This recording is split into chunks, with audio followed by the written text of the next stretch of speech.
Bismillahirrahmanirrahim. Assalamualaikum warahmatullahi wabarakatuh. Alhamdulillah wa syukru lillah ala ni'amillah, wassalatu wassalamu ala rasulillah sayyidina wa habibina wa syafi'ina wa qurrati a'yunina Muhammad ibni Abdullah wa ala alihi wa sahbihi wa mawalah, wa la hawla wa la quwwata illa billah. Subhanaka la ilma lana illa ma 'allamtana innaka antal alimul hakim. Rabbi shrah li sadri wa yassir li amri wahlul 'uqdatam min lisani yafqahu qawli, amma ba'd. Ma'asyiral hadirin wal hadirat yang dimuliakan Allah Subhanahu wa taala, wabil khusus yang kita muliakan, yang kita ta'zimi, yang kita cintai para dzurriyyah baginda Nabi Muhammad sallallahu alaihi wasallam yang hadir bersama kita pada malam hari ini. Di antaranya hadir orang tua kami Al-Habib Fauzi Ba'bud, Al-Habib Muhammad As-Segaf, Al-Habib Fahmi Ba'bud, Al-Habib Muhammad Basyaiban, dan mungkin para habaib yang lain yang hadir, dan mohon maaf tidak saya sebut tanpa mengurangi rasa hormat dan ta'zim kepada para habaib, kepada para syaraif, kepada para dzurriyyah Nabi Muhammad sallallahu alaihi wasallam. Alhamdulillah, barakah dari kumpulnya kita dengan mereka, insyaallah Allah akan curahkan rahmat di tempat kita ini. Karena mereka adalah orang yang dikatakan oleh Nabi Muhammad sallallahu alaihi wasallam, atau orang yang dikatakan oleh Al-Imam Syafi'i, alun nabi dari'ati wa humu ilaih wasilati, arju bihim u'tagadan biyadil yamin sahifati. Para habaib, para dzurriyyah Nabi sallallahu alaihi wasallam, mereka orang yang dikatakan alun nabi dari'ati wa humu ilaih wasilati. Kata Imam Syafi'i, keluarga Nabi, keturunan Nabi, mereka adalah wasilahku untuk dekat dengan Nabi Muhammad sallallahu alaihi wasallam. Arju bihim u'tagadan biyadil yamin sahifati. Kata Imam Syafi'i, aku berharap, aku bertawassul barakah daripada keluarga Nabi Muhammad, barakah mereka kelak di hari kiamat. Aku nanti, kata Imam Syafi'i, mudah-mudahan bisa dapat catatan amalku dengan tangan kanan. Allah nyatakan, fa'amma man utiya kitabahu biyaminih fasawfa yuhasab hisaban yasira. Kenapa Imam Syafi'i mengatakan bertawassul kepada keluarga Nabi dengan melalui mereka mendapatkan catatan amal dengan tangan kanan? Karena Allah sudah mengatakan dalam Al-Quran, orang yang kelak di hari kiamat diberikan catatan amal, dia terima dengan tangan kanannya. Kata Allah, fasawfa yuhasab hisaban yasira, hisabnya akan dipermudah oleh Allah Subhanahu wa ta'ala. Mudah-mudahan kita semua termasuk tergolong daripada ashabul yamin. Amin. Bayangkan sekelas Imam Syafi'i bertawassul kepada keluarga Nabi Muhammad. Mudah-mudahan insyaAllah kita semua mendapatkan barakah. Amin. Yang saya hormati pula para alim ulama, para guru terkhusus, Guru Mahmud Syakani, dan para guru-guru yang lain, para asatidah, para alim ulama, para tokoh, para sesepuh, dan segenap pengurus daripada Masjid Al-Fajar, baik takmir, ketua, dan segenap jajarannya, dan kepada para ketua RT, hadirin hadirat, Bapak Ibu semua yang hadir pada malam hari ini. Mudah-mudahan insyaallah duduknya kita pada malam hari ini, kumpulnya kita malam hari ini dipandang oleh Allah Subhanahu wa taala. Mudah-mudahan Allah pandang kita dengan pandangan rahmatnya. Amin. Allah pandang kita dengan pandangan ridhonya. Amin. Allah pandang kita dengan pandangan maghfirahnya, amin. Sehingga tidak keluar kita daripada masjid ini kecuali dosa-dosa kita diampuni Allah, amin ya rabbal alamin. Alhamdulillah, kita bersyukur pada malam hari ini kita dikumpulkan membawa satu hati. Insya Allah kita semua ini membawa satu niat, hati dan niat yang cinta kepada baginda Nabi Muhammad sallallahu alaihi wasallam. Tidaklah meringankan langkah kita untuk memenuhi undangan untuk datang jamaah semua datang ke sini, bukan karena undangan pengurus masjid, bukan karena pengen lihat Guru Mahmud, bukan karena semua itu, karena Nabi Muhammad sallallahu alaihi wasallam. Tergerak hati kita untuk datang karena yang punya acara adalah Nabi Muhammad. Pengurus masjid itu hanya sebagai apa? Penyelenggara saja. Tuan rumahnya adalah Nabi Muhammad SAW. Maka kita semua ini adalah tamu-tamunya Nabi Muhammad. Apa kata ulama? Fayajib ala dhaifi ala al-madif ay yukrimad dhaif. Maka pasti tuan rumah itu akan memuliakan tamu. Kita datang sebagai tamu Nabi Muhammad SAW, insya Allah kita pulang akan membawa keberkahan dan kemuliaan dari Nabi Muhammad, amin ya rabbal alamin. Hadirin hadirat Bapak Ibu yang dimuliakan Allah Subhanahu wa taala, pada malam hari ini kita memperingati daripada satu peristiwa yang besar, satu peristiwa yang agung, peristiwa yang sampai diabadikan oleh Allah Subhanahu wa taala di dalam Al-Qur'anul Karim. Peristiwa yang sangat sulit dipercaya apalagi di zaman Nabi Muhammad. Orang dulu tidak ada yang percaya malam-malam Nabi tahu-tahu dari Mekah ke Masjidil Aqsa. Abu Lahab, Abu Jahal, Abu yang lain semua tidak percaya. Dipanggil Sayyidina Abu Bakar, wahai Abu Bakar, temanmu sudah gila. Makanya Allah Subhanahu wa taala menyatakan dalam Al-Qur'an, inna sahibakum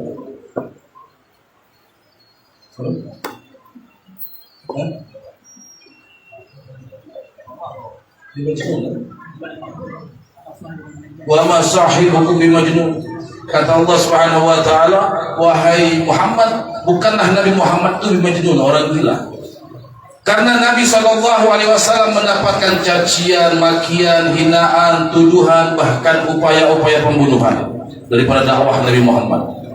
Tiba-tiba Nabi kumpulkan orang-orang Quraisy, orang-orang yang jelas-jelas tidak percaya sama Nabi Muhammad. Nabi cerita, tadi malam aku ke Masjidil Aqsa. Jarak dari Makkah ke Masjidil Aqsa itu luar biasa jauh. Ya, negeri Syam di Palestina kalau sekarang. Mungkin kalau naik pesawat bisa 3-4 jam baru sampai. Lebih jauh kita dari Balikpapan ke Jakarta cuma 2 jam. Lebih jauh lagi. Ini hanya dalam satu malam Nabi SAW, bahasanya PP, malam berangkat, malam itu juga sudah sampai. Gimana orang mau percaya? Pertama yang diprovokasi siapa? Sayyidina Abu Bakar. Wahai Abu Bakar, teman kamu sudah gila. Kata orang-orang Quraisy ngomong. Kenapa? Kata Sayyidina Abu Bakar. Dia bilang tadi malam dia ke Masjidil Aqsa. Kenapa disebut Masjidil Aqsa? Apa artinya Aqsa? Aqsa itu tempat yang paling jauh, ujung bahasanya. Karena masjid yang paling jauh zaman dulu belum ada masjid, ya kan? Masjid paling jauh daripada Masjidil Haram ya Masjid Aqsa itu di Palestina. Kalau sekarang kalau dibilang baik di Indonesia lebih jauh kan? Aqsa semua sudah ini ya. Secara bahasa. Karena Masjid Aqsa itu yang paling jauh, yang di ujung. Paling jauh zaman dulu di kota negara lain belum ada masjid. Dikatakan temanmu sudah gila, masa dia bilang tadi malam berangkat, malam itu juga pulang. Apa kata Sayyidina Abu Bakar? Sayyidina Abu Bakar mengatakan kepada orang-orang Quraisy yang mencoba untuk memprovokasinya, kata beliau, jangankan cuma itu ceritanya, lebih dari itu saja aku baru percaya. Makanya keimanan Sayyidina Abu Bakar luar biasa. Oleh sebabnya Nabi mengatakan keimanan Sayyidina Abu Bakar, kalau mau ditimbang keimanan orang satu dunia, lebih berat iman Sayyidina Abu Bakar. Amal ibadahnya pun luar biasa. Sampai-sampai Nabi mengatakan sedekah Sayyidina Abu Bakar walaupun hanya 1 mud, kata Nabi Shallallahu Alaihi Wasallam, lebih berat daripada sedekah orang 1 dunia. Kita 1 dunia ini sedekah kumpul pahalanya dibanding daripada sedekah Sayyidina Abu Bakar yang cuma 1 mud segini nih. Lebih besar pahala sedekahnya Sayyidina Abu Bakar. Kenapa? Karena amal ibadah yang dilandasi dengan keimanan yang luar biasa kepada baginda Nabi Muhammad sallallahu alaihi wa ala alihi wasallam. Oleh karenanya hadirin hadirat yang dimuliakan Allah Subhanahu wa taala, cerita kisah daripada Isra wal Mi'raj setiap tahun berulang-ulang kita dengar perjalanan. Iya, setiap tahun ceritanya itu tidak bakal berubah. Selalu Nabi dari Mekah, Masjidil Aqsa ke langit, balik lagi kan gitu. Tidak mungkin berubah dari Lamaru ke Masjidil Aqsa kan? Betul nggak? Tidak mungkin berubah. Pasti dari Mekah. Karena cerita itu sudah diabadikan di dalam Al-Quran. Tidak bisa diubah-ubah lagi sudah. Rutenya jelas, tempatnya jelas, tujuannya jelas. Tinggal pelajaran apa yang bisa kita ambil daripada perjalanan tersebut. Apa pelajaran yang bisa kita bawa pulang nanti? Biar ke rumah kita pulang bawa bekal, pulang ke rumah kita bawa ilmu, pulang ke rumah minimal kita bawa cinta kepada Nabi Muhammad sallallahu alaihi wa ala alihi wasallam. Nabi dakwah luar biasa, korban bukan hanya tenaga, bukan hanya harta, bahkan nyawa. Begitu pula dengan para sahabat-sahabat yang selalu membersamai Nabi Muhammad. Makanya banyak ayat-ayat dalam Al-Quran Allah ceritakan, misalkan tentang Ashabul Ukhdud. Allah ceritakan tentang orang-orang terdahulu yang dakwah mereka luar biasa untuk menguatkan hati para sahabat Nabi Muhammad sallallahu alaihi wa ala alihi wasallam. Berat, dakwah ditantang, apalagi yang menentang bukan orang-orang terdekat, paman sendiri, keluarga terdekat. Orang dakwah itu paling berat tantangan keluarga. Kita kalau dakwah sama orang lain gampang, ngajak orang sholat gampang, ngajak orang baik gampang. Yang paling susah ngajak orang terdekat, orang rumah, orang sekitar, tetangga, itu berat, paling susah. Makanya Nabi SAW dakwah, ya, tidak sukses ke Mekah, pindah ke Madinah Nabi Muhammad sallallahu alaihi wa ala alihi wasallam. Sukses di Madinah, baru balik lagi ke Mekah. Akhirnya sukses di 2 kota tersebut, menguasai 2 kota tersebut, menguasai 1 dunia Nabi Muhammad sallallahu alaihi wasallam. Ini pelajaran kepada kita bahwa kita ini ngajak baik belum tentu kadang-kadang dinilai baik semua orang. Kita ngajak baik kadang-kadang malah justru dinilai jahat. Apalagi kita ngajak jahat. Kita ngajak baik saja kadang-kadang dinilai buruk. Oleh karenanya Nabi mengajarkan kepada kita, ketika kita berbuat baik, tutup mata, jangan pernah dengar omongan orang. Orang mau caci kita kah, orang mau maki kita kah, orang mau menghasut kita kah. Kita harus sadar kita hidup ini gak pernah lepas dari mulut omongan orang. Ya, itu baik. Kita gak cerita jahat. Kalau jahat diomongin orang wajar. Ini baik. Kebaikan yang kita lakukan tidak lepas dari omongan orang. Oleh karenanya selagi kebaikan yang dilakukan, jalankan, tawakal Allah, bertawakal, tutup kuping, tidak usah kita dengar kanan kiri. Biarkan orang ngomong A, B, C sampai D tentang kita, keburukan kita. Selagi kebaikan yang kita jalankan, jalankan sebagaimana Nabi Muhammad sallallahu alaihi wa ala alihi wasallam. Dan tadi kadang-kadang orang sekitar, orang terdekat berat untuk menerima ajakan kita, berat untuk menerima dakwah kita, berat untuk menerima kebaikan-kebaikan yang kita tawarkan kepada mereka. Lihat Nabi Muhammad, tantangannya siapa? Pamannya langsung Abu Lahab. Iya. Kalau istri Nabi kita nggak usah bicara, luar biasa. Siti Khadijah orang yang paling pertama percaya Nabi Muhammad. Zaman dulu istri paling percaya sama suami. Zaman sekarang suami istri paling gak percaya sama suami. Betul Bu? Betul Bu? Tahulah ibu-ibu password HP suaminya. Tahu Bu? Tahu kan? Saking gak percayanya. Suami jarang tahu password HP istri. Rata-rata istri tahu password HP suami. Betul? Saking gak percaya. Orang pertama yang percaya dengan Nabi siapa? Istri Nabi Muhammad Siti Khadijah. Beb itu kan Siti Khadijah, suaminya Nabi Muhammad. Oh, ibu pintar kebalikin kadang-kadang ya. Pintar balikin omongannya. Suaminya kan Nabi Muhammad katanya. Jadi kayak Nabi Muhammad dulu saling tuntut akhirnya kan. Suami nuntut istri biar apa? Biar kayak Siti Khadijah.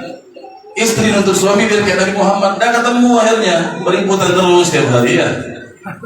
Maka kita itu jangan pernah nuntut orang buat baik, tuntut diri kita sendiri. Ubah diri kita, perbaiki diri kita, insya Allah orang lain pun akan menjadi baik.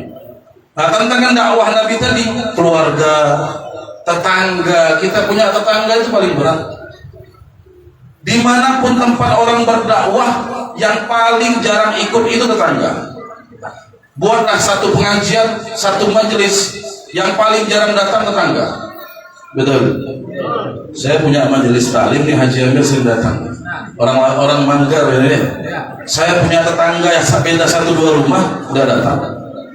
Yang datang dari Manggar luar biasa. Tapi lama saya nggak kelihatan Haji ini. Baru ketemu malam ini. Ya. Dari Lamaru datang, dari Tritip datang, dari Kelandasan, dari Kampung Baru, orang sekitar belum tentu. Begitulah kata para ulama. Dimanapun ada pengajian, coba lihat, bukan satu contoh, dimanapun pengajian, orang sekitar paling susah. Yang paling banyak datang tuh orang jauh-jauh semua. Nah, itu tantangan daripada dakwah.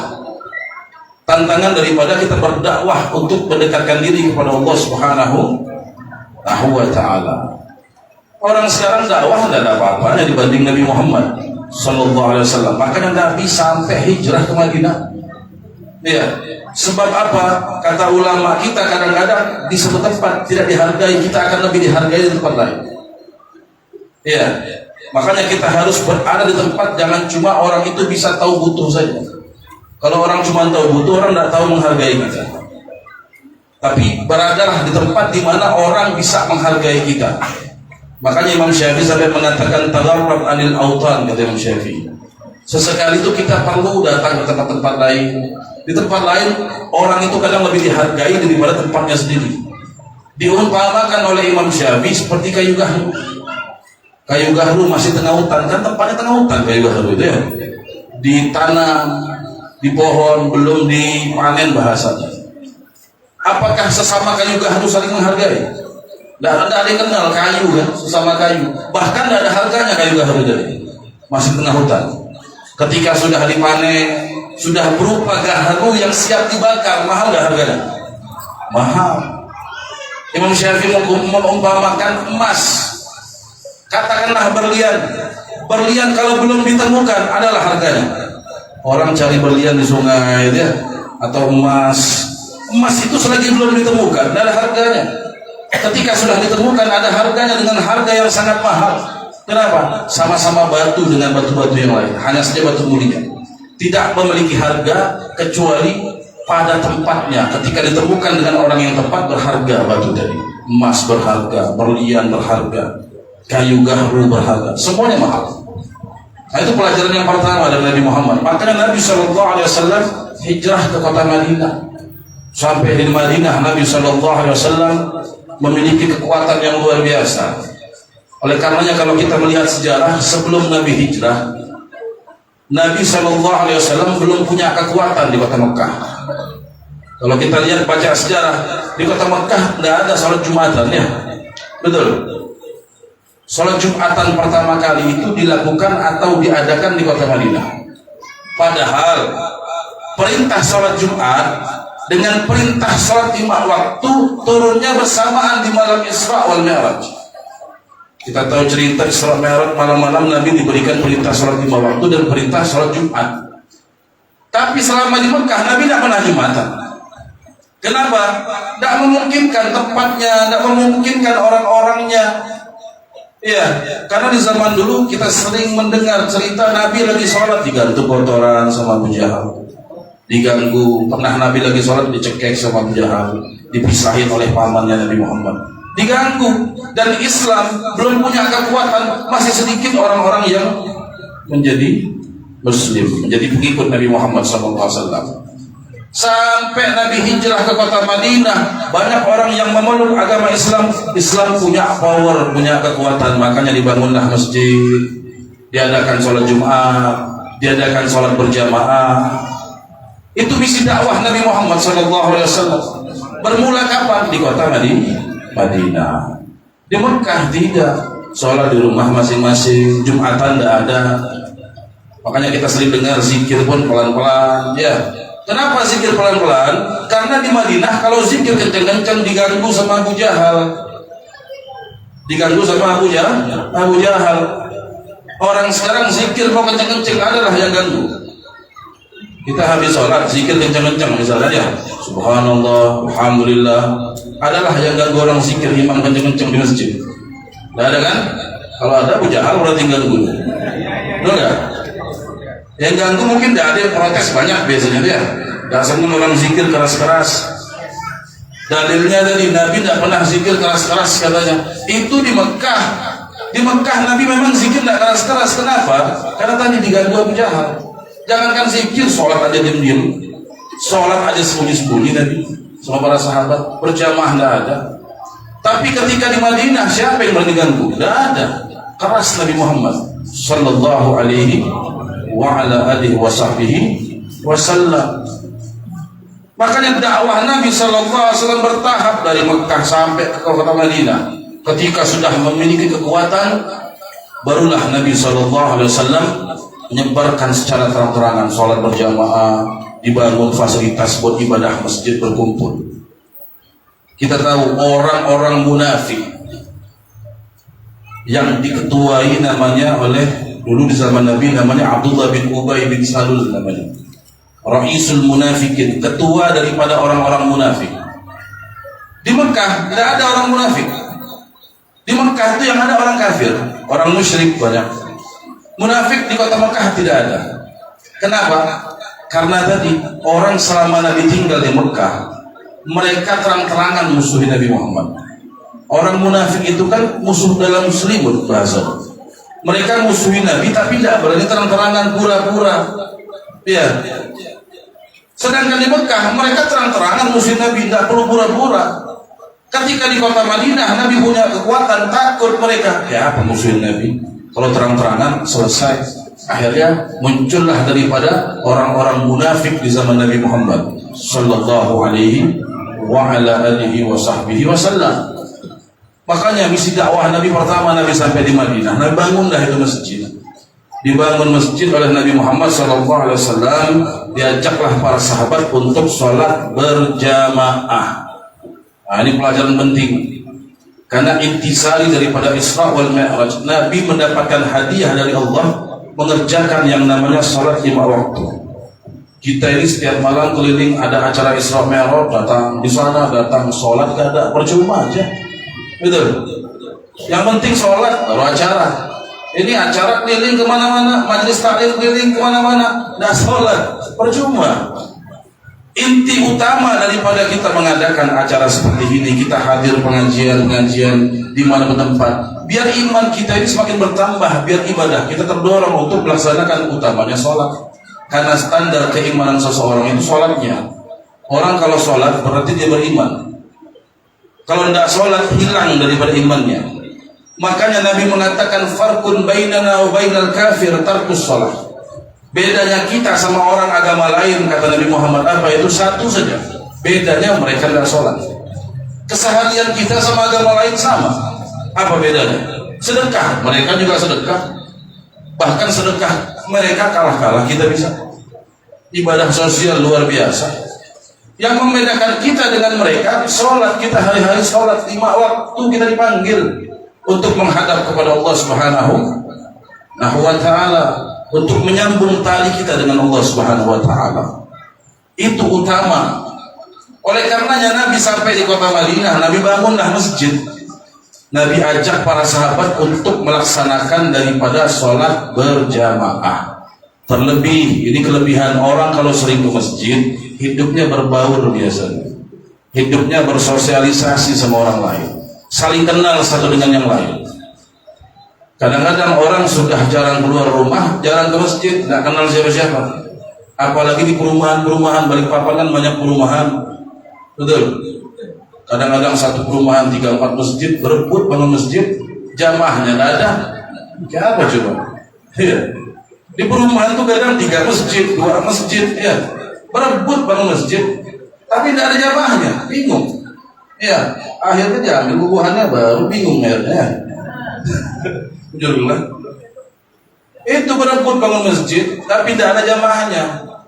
Apa yang terjadi? Kenapa orang sekarang berebut bangun masjid? Musola dibuat masjid. Iya, rata-rata kan begitu. Kalau musola nggak ada duitnya, betul nggak? Kalau masjid kan ada duitnya, ada infak jalan. Kalau musola nggak ada. Akhirnya orang berebut bangun masjid. Setiap masjid diidentikan dengan Jumatan. Padahal kalau kita belajar dalam mazhab Imam Syafi'i, Jumatan itu tidak boleh terlalu banyak masjid, apalagi berdekatan. Terlebih kalau masjidnya masih cukup. Beda kalau udah rampung kan gitu. Kalau sudah ada rampung, bolehlah masjid satunya, walaupun dekat, tidak masalah. Tapi kadang-kadang masjid satu dengan yang lain masih kosong semua. Bahkan saya pernah ngisi sekali hari di satu masjid, di satu perumahan. Nggak usah saya sebut ya, menjaga kode etik, nanti dari mau beli rumah di sana. Datang ke satu masjid tadi, subhanallah, adzan pertama, Jumatan ini, sudah adzan pertama, jamaahnya nggak sampai 40 orang, paling 10 orang. Ya, 10 orang. Kayak apa memulai khutbah? Karena syarat Jumatan itu khutbah dimulai harus 40 orang yang dengar. Minimal 39, 40 sama khotib kan gitu. 39 harus dengar ini. Kalau khotib pastinya terdengar, dia baca, dia yang sampaikan. Memulai khutbah jamaahnya baru 10 orang, tungguinlah sebentar. Kadang jamaah sekarang ini kalau belum mulai khutbah dia nggak mau datang ke masjid. Atau kadang-kadang kalau belum adzan kedua dia nggak mau datang ke masjid. Padahal fungsi diadakan adzan kedua biar adzan pertama sudah ke masjid, kan gitu. Kayaknya harusnya akhir zaman sekarang tambah adzan ketiga kayaknya. Adzan pertama datang kan adzan kedua, adzan ketiga lagi bingung lagi orang nanti ya. Adzan kedua aja ribut kadang-kadang, apalagi tambah adzan satu lagi. Jamaah sekarang begitu. Sholat 5 waktu kalau nggak dengar kaumat belum mau ke masjid gitu. Orang dulu, subhanallah, orang dulu belum adzan mereka sudah penuh masjid. Kalau di Hadramut nggak usah cerita dulu hampir sekarang. Apalagi Jumatan, pagi-pagi mau Jumatan, pagi-pagi udah penuh masjid. Minimal pagi-pagi setengah masjid, Masjid Al-Fajar, nggak ada apa-apanya masjid Jami di sana, kayak Islamic Center kita lah di sini. Besar Islamic di masjid Jami mereka. Jadi kalau sudah jam 9, jam 10 itu setengah masjid itu udah penuh. Bayangkan, adzan masih setengah 1, masih lama. Jam 10 pagi sudah ramai, jam 9 sudah ramai di masjid. Kita jangankan jam 9, jam 12 sepi masjid. Cuman pengurus sama muadzinnya aja ya, dan jam belum. Susah zaman sekarang ini. Karena tadi hikmah kita tidak ada untuk dekat dengan Allah Subhanahu Wa Taala. Oleh karenanya orang-orang terdahulu para salaf kita belum adzan mereka sudah duduk di masjid nunggu adzan. Ya. Salah satu ibadah ini saya mau jelaskan. Nunggu sholat, datang kita berwudu sebelum kita bersuci sebelum adzan. Katakanlah adzan maghrib. Adzan misalkan jam 6 lewat, 6.15, 6.20. Kalau sekarang nggak mundur, setengah 7-an ya. Katakanlah jam 6 sudah wudu, duduk di masjid. Apa hukumnya? Sunnah. Kita nunggu sholat atau nunggu di masjid sebelum adzan, itu hukumnya sunnah. Karena itu diamalkan Nabi Muhammad SAW. Tapi datang ke masjid setelah adzan hukumnya wajib. Mau sholat kan? Datang ke masjid sebelum adzan hukumnya sunnah. Datang ke masjid setelah adzan hukumnya wajib. Di mana-mana yang wajib pahalanya lebih besar dari yang sunnah. Betul? Betul. Bu, ada ibadah wajib, ada ibadah sunnah. Besar pahala yang mana, Bu? Yang wajib apa yang sunnah? Yang wajib di mana-mana begitu. Kecuali 4 hal kata ulama, ibadah sunnah pahalanya lebih besar daripada ibadah wajib. Salah satunya datang ke masjid sebelum adzan. Ya. Datang ke masjid sebelum adzan tadi kita jelaskan hukumnya sunnah. Datang habis adzan hukumnya wajib. Ya. Tapi dalam hal ini kata ulama lebih besar yang sunnah, orang yang datang sebelum adzan pahalanya lebih besar dibandingkan orang yang datang setelah adzan. Walaupun yang satu sunnah, yang satu wajib, Tapi dalam hal ini sunnah mengungguli yang wajib. Sunnah lebih besar ibadah dari yang wajib. Saya beri contoh lagi. Ini salah satu contoh ibadah sunnah tapi pahalanya lebih besar daripada ibadah wajib. Ada orang utang sama kita. Ada orang utang. Kita nagih, kita punya duit, orang utang sama kita. Apa hukumnya nagih hutang, Bu? Bu, Ibu, punya utang nggak, Bu? Yang punya utang angkat tangan. Ya, semuanya punya hutang gitu. Ya, jarang orang nggak punya hutang kan gitu. Kita ada orang hutang sama kita nagih duit kita, hukumnya wajib. Betul ya? Sepakat? Nagih hutang wajib enggak? Wajib, jelas. Ya. Kita nagih hutang hukumnya wajib. Tapi ketika orang itu tidak mampu bayar, kita tunggu dia sampai mampu, apa hukumnya? Sunnah. Allah menyatakan fanadhiratun ila maisarah. Kalau orang itu fa in kana dzu usratin fanadhiratun ila maisarah. Ada orang susah bayar hutang, kata Allah, tunggu dia sampai mampu bayar. Kalau betul-betul dia itu nggak mampu. Kalau zaman sekarang banyak pura-pura nggak mampu. Betul? Pura-pura. Ya zaman sekarang susahnya begitu. Ya, ngakunya nggak ada duit, kalau pas ditagih hutang susah, ngaku nggak ada duit. Tahu-tahu motor baru beli dia. Betul nggak? HP-nya ganti terus, pakai iPhone 14 lagi. Hutang udah bayar-bayar, kan banyak zaman sekarang gitu. Ditagih hutang di WA 2 hari baru dibuka WA kita kadang-kadang. Betul, Bu? Ngerasain nggak Ibu? Ngalamin nggak? Ya, ditagih lagi tentang satu. Di hari ketiga ditagih lagi, diblokir ya sebenarnya. Diblokirnya WA kita. Zaman sekarang gitu, banyak hubungan putus karena hutang. Betul nggak? Makanya kata Nabi, orang nagih hutang wajib nunggu dia mampu bayar, sunnah. Besar pahala mana? Besar pahala dinunggu. Walaupun nunggu hukumnya sunnah, nagih hukumnya wajib. Besar dia nunggu. Kita tunggu sudah sampai dia mampu bayar.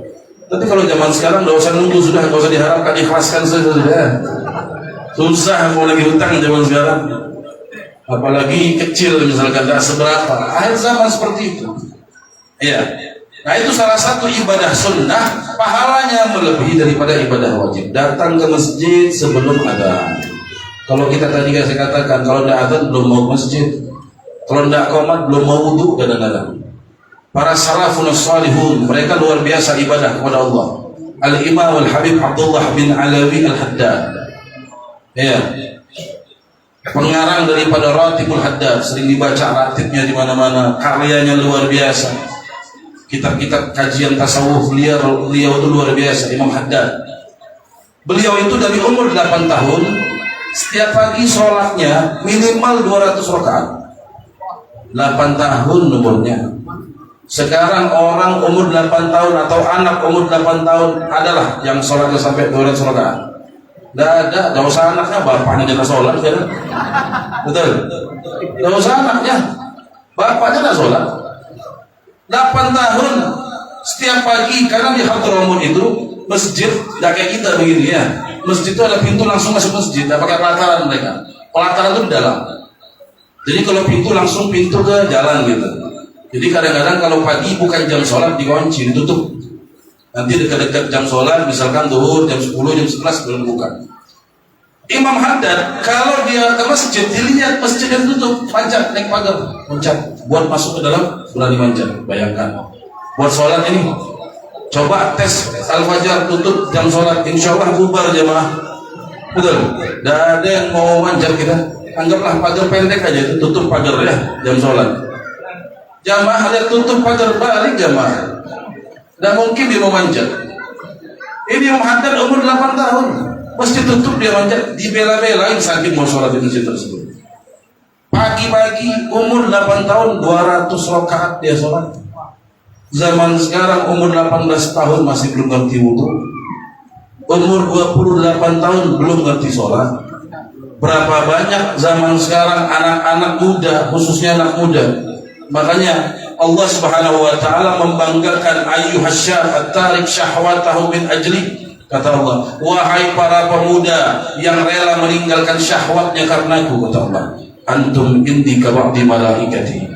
Dipuji oleh Allah, kalian bagiku seperti para malaikatku. Kenapa Allah katakan anak muda? Karena saking jarangnya anak muda itu ke masjid. Coba lihat 5 waktu, ya, apalagi subuh. Kira-kira kalau subuhan atau 5 waktu lah, yang banyak datang, yang mayoritas, yang tua apa yang muda, Pak? Ini pengurus lebih paham biasanya. Biasanya yang rajin-rajin ke masjid itu sudah 60 ke atas. 60 ke atas rajin ke masjid. Anak muda gimana? Tidak ada. Dikatakan anak muda itu dari sejak dia balik sampai usia 40 itu masih pemuda namanya. Iya. Orang belum umur 40 jarang ke masjid. Kalau sudah banyak cobaan, musibah baru datang ke masjid. Bingung mau datang kemana lagi, minta kepada Allah Subhanahu wa Ta'ala. Tapi ketika dia hidupnya enak, dilalaikan, dilupakan, makanya disebut ulam syabab. Karena mereka itu terbuai dengan hawa nafsunya. Hawa nafsu itu la'amara bisu, mengajak kita untuk berbuat maksiat kepada Allah Subhanahu wa Ta'ala. Tempat mereka bukan di masjid. Kalau ada, luar biasa.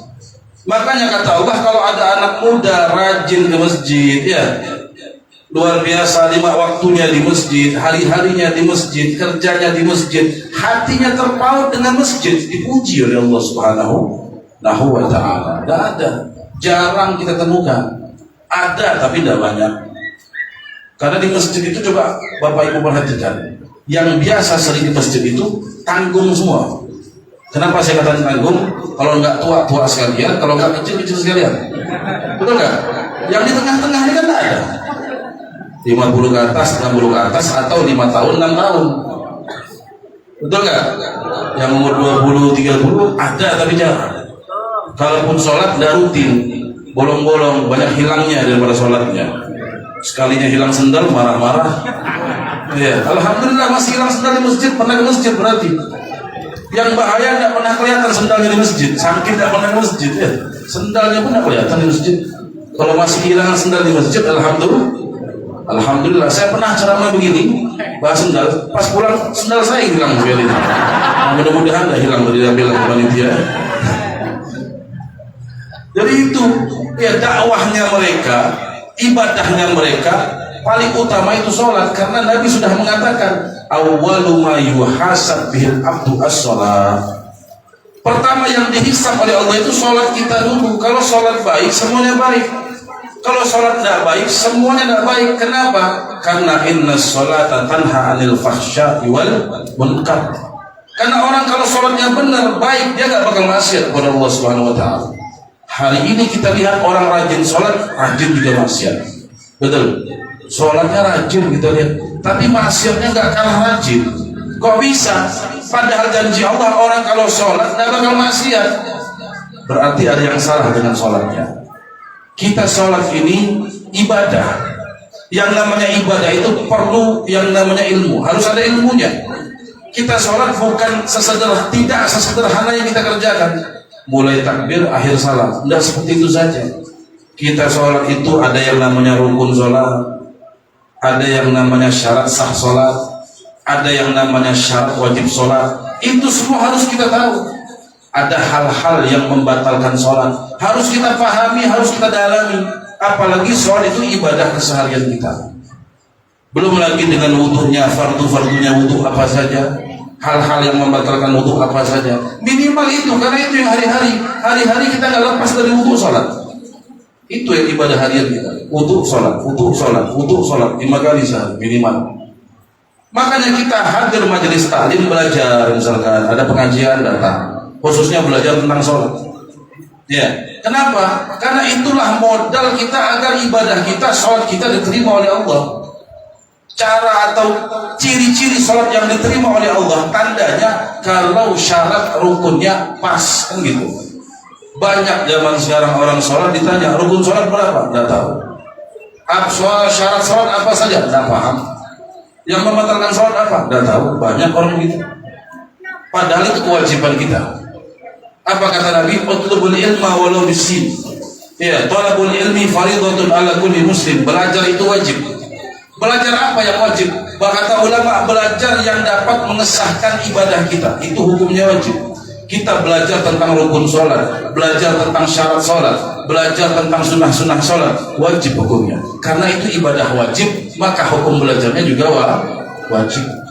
Karena kalau kita sholat tidak ngerti ilmunya, akhirnya apa? Ibarat kita mau satu tujuan tapi tidak ngerti arah. Belum pernah ke Samarinda, pengen ke Samarinda. Kita di hidup banyak musuh, betul? Siapa musuh kita paling utama? Yang dinyatakan innahu lakum aduwwum mubin, kata Allah. Sesungguhnya dia musuh nyatamu, kata Allah. Siapa dia? Setan. Ini logika sederhana. Kita ini mau ke Samarinda, tidak tahu jalan. Tidak tahu jalan. Orang kalau tidak tahu jalan, kemungkinan besarnya nyasar, kan gitu. Paling dia modal bertanya. Contoh saja, lewat misalkan lewat jalan Gido ya, lewat jalan Gido, terus atau lewat jalan sini, terus sampai Simpang apa itu? Kalau kanan dia ke Handil, kiri ke Gido tuh, apa namanya? Simpang apa? Samboja, sampai Simpang Samboja. Kalau dia mau ke Samarinda kan harusnya ke kiri, ke Handil kan bisa, cuma kan jauh utara, normalnya ke kiri. Katakanlah ke Handil dari sejalan Samarinda. Ya. Ketika kita tidak tahu jalan, kita bingung mau nebak-nebak di mana. Oh, tanyalah orang. Kebetulan yang kita tanya ini musuh kita. Yang namanya musuh ditanya, pasti jawabnya menyesatkan. Nanya sama orang di Simpang, mau ke Samarinda mana? Oh, lurus saja katanya, lurus ke Handil, padahal kan gitu. Disesatkannya gitu. Kita sholat tidak tahu caranya, tidak tahu daripada rukunnya, tidak tahu daripada ilmunya, bakal disesatkan oleh setan. Makanya rusak kita punya sholat. Berapa banyak orang sholat tadi maksiat lancar karena tidak paham dia daripada rukun sholat, hukum-hukum yang terkait dengan sholat. Makanya Nabi SAW pernah menegur para sahabat. Nabi lagi sholat. Ketika Nabi sholat, ada sahabat yang dia itu rukuknya duluan, atau ada sahabat yang ketika selesai sujud angkat kepala duluan. Nah itu kan sering terjadi tuh. Kita makmum ini kadang-kadang, apalagi imamnya lama sholatnya gitu. Memang terutama orang sholat imam itu tidak boleh lama-lama. Apalagi sholat subuh, sujudnya lama, curiga makmum ini pingsan kan tidur ya. Sujud lama. Jadi ketika sholat Nabi SAW sholat, ada sahabat di belakang itu dia ngangkat kepala duluan sebelum Nabi Muhammad. Ditegur oleh Nabi Muhammad, dimarahin. Makanya orang sholat tidak boleh ngangkat kepala, khususnya sujud. Ya, tidak boleh ngangkat kepala duluan sebelum imam. Karena sudah diingatkan oleh Nabi Muhammad, awala yahsya ahadukum, kata Nabi. Tidakkah kalian takut man rafa'a ra'sahu qabla al-imam ayyuhawwilullah ra'sahu ra'sal imam, kata Nabi Muhammad. Apakah kalian tidak takut, kata Nabi, yang suka angkat kepala duluan sebelum imam, Allah ganti kepalanya kepala keledai, kata Nabi. Tahu keledai? Keledai itu binatang paling bodoh. Sudah binatang bodoh. Ya, sudah binatang bodoh. Orang disebut binatang aja marah, nggak usah bilang bodoh. Atau orang disebut bodoh marah, apalagi binatang, sudah binatang bodoh, ya kan? Lengkap jadi hinaannya. Jadi kata Nabi, yang suka ngangkat kepala duluan sebelum imam, Allah ganti kepalanya kepala keledai. Kalau tidak percaya, silahkan dicoba. Diamalkan setiap hari, imam belum selesai sujud, angkat duluan. Besok lupa kepalanya itu. Ini Nabi yang mengatakan. Nabi yang mengatakan. Kalau Nabi sudah mengatakan, yang diucapkan Nabi itu wahyu dari Allah Subhanahu wa Ta'ala. Nah, jadi singkat cerita, Nabi lagi sholat, tiba-tiba ada sahabat yang ngangkat kepala duluan, ditegur oleh Nabi. Pikirnya sahabat ini Nabi nggak tahu kan gitu. Kita contoh ada imam sholat di sini, imam kan nggak tahu makmum ngapain, betul nggak? Karena imam pandangannya ke depan atau ke tempat sujud, nggak ngerti di belakang ini makmum ngikutkah hendakkah. Tapi Nabi tahu kenapa? Karena Nabi mengatakan inni arakum, kata Nabi Muhammad. Hati-hati kalian sahabatku yang sholat. Sesungguhnya inni arakum minal khalfi kama arakum minal amam, kata Nabi Muhammad. Aku lihat kalian di belakangku sebagaimana aku melihat kalian seperti kalian di depanku. Jadi Nabi itu walaupun sholatnya ngadep ke mihrab, di belakang orang ngapain Nabi tahu. Itu kelebihan Nabi Muhammad dan itu mukjizat.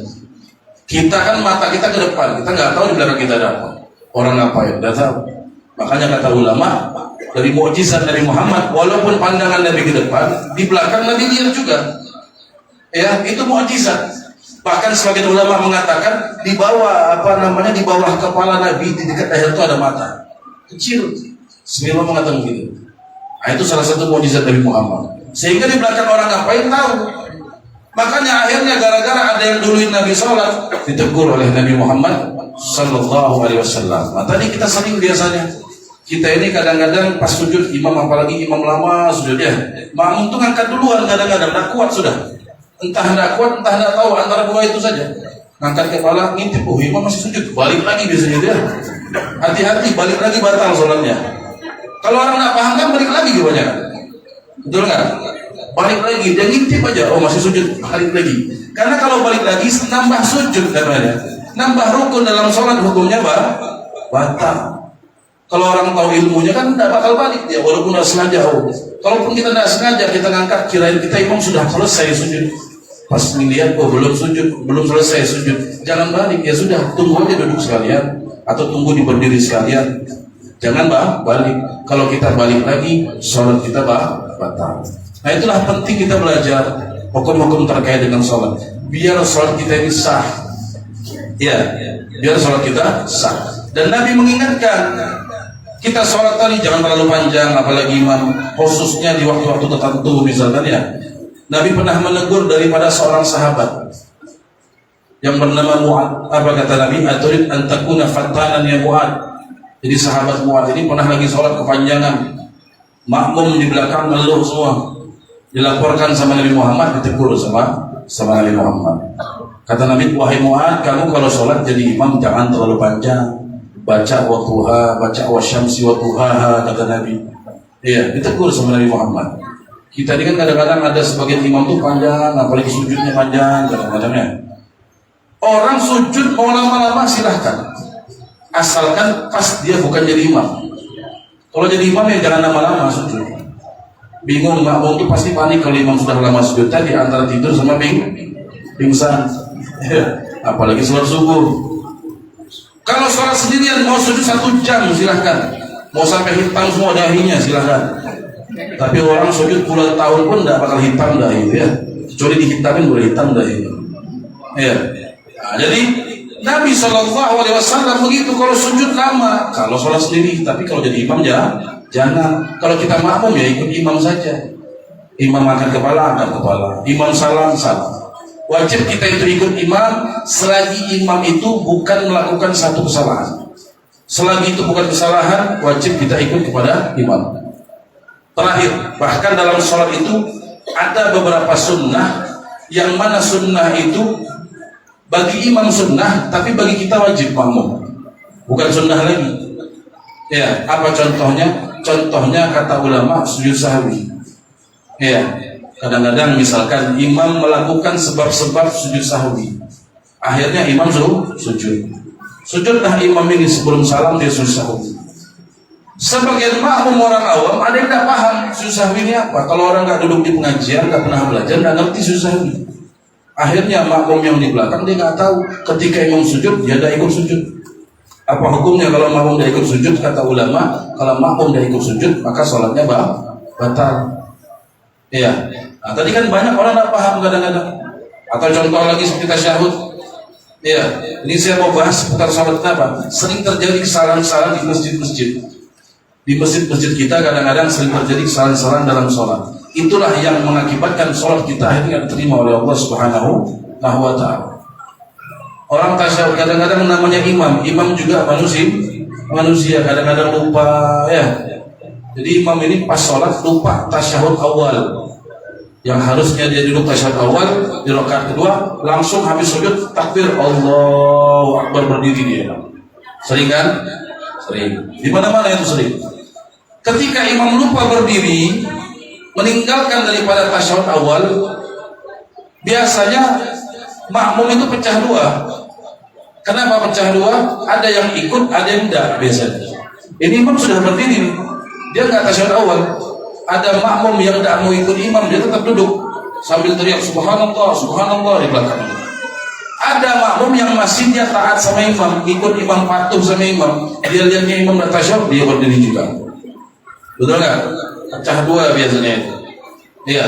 Akhirnya imam sudah berdiri, gara-gara di belakang subhanallah, subhanallah, dia teriak-teriak subhanallah. Bingung makmum, imam ini bingung, salah saya apa, kata imamnya. Oh, lupa tasyahud, ingat dia.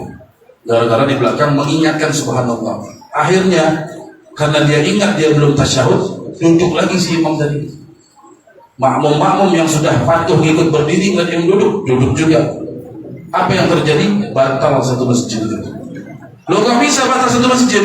Orang kalau sudah berdiri, ya, orang kalau sudah berdiri itu tidak boleh duduk ke tasyahud. Kenapa? Berdiri itu hukumnya wajib. Tasyahud awal hukumnya sunnah. Tidak boleh kita ngejar sunnah, meninggalkan yang wajib. Jadi tasyahud awal hukumnya sunnah, bukan wajib.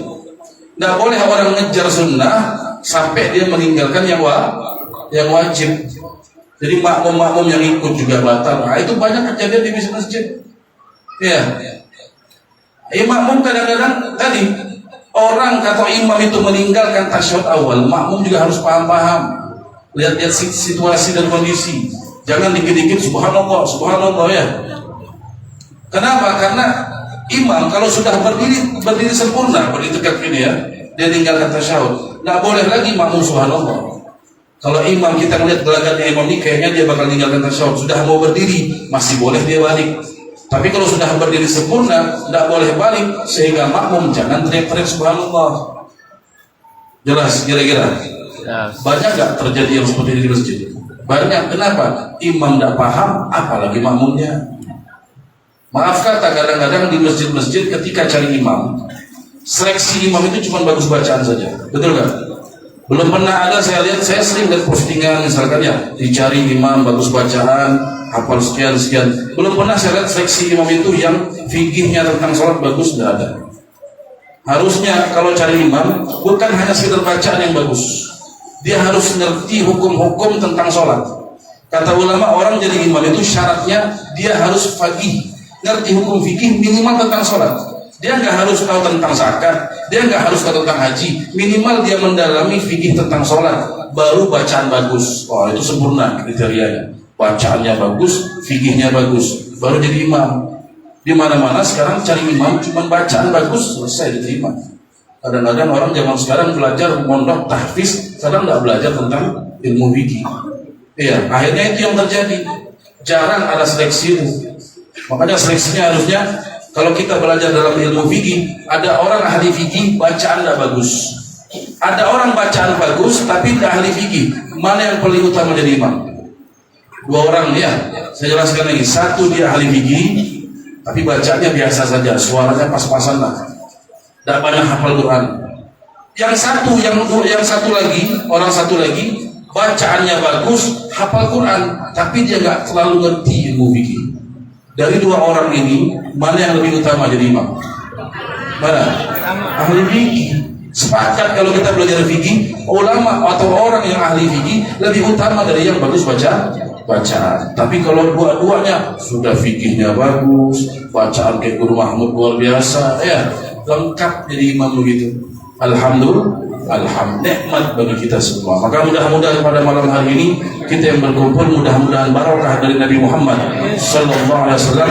Kita mulai malam ini perbaiki daripada sholat kita, perbaiki daripada ilmu sholat kita, pelajari daripada ilmu sholat agar sholat kita baik. Insyaallah amal ibadah yang lain menjadi baik. Mudah-mudahan kita berkumpul, segala hajat-hajat kita dikabulkan Allah, baik hajat dunia maupun hajat akhirat. Hajat dunia bil maisarah wa hajatul akhirah bil maghfirah. Dan kita meminta kepada Allah Subhanahu wa taala, mudah-mudahan di akhir zaman Allah Subhanahu wa taala yang Maha Penyelamat, Allah selamatkan kita daripada segala bala, Allah selamatkan kita daripada segala bencana, Allah jauhkan kita daripada musibah-musibah yang ada di akhir zaman, barokah daripada Nabi Muhammad sallallahu alaihi wasallam. Dan kita minta kepada Allah Subhanahu wa taala, mudah-mudahan kita semua yang hadir pada malam hari ini kita dimeninggalkan dalam keadaan husnul khatimah, dikumpulkan bersama Nabi Muhammad, dibariskan di barisan Nabi Muhammad, masuk surga bersama Nabi Muhammad. Amin ya rabbal. Sekian yang saya sampaikan, kurang lebihnya mohon maaf. Assalamualaikum warahmatullahi wabarakatuh.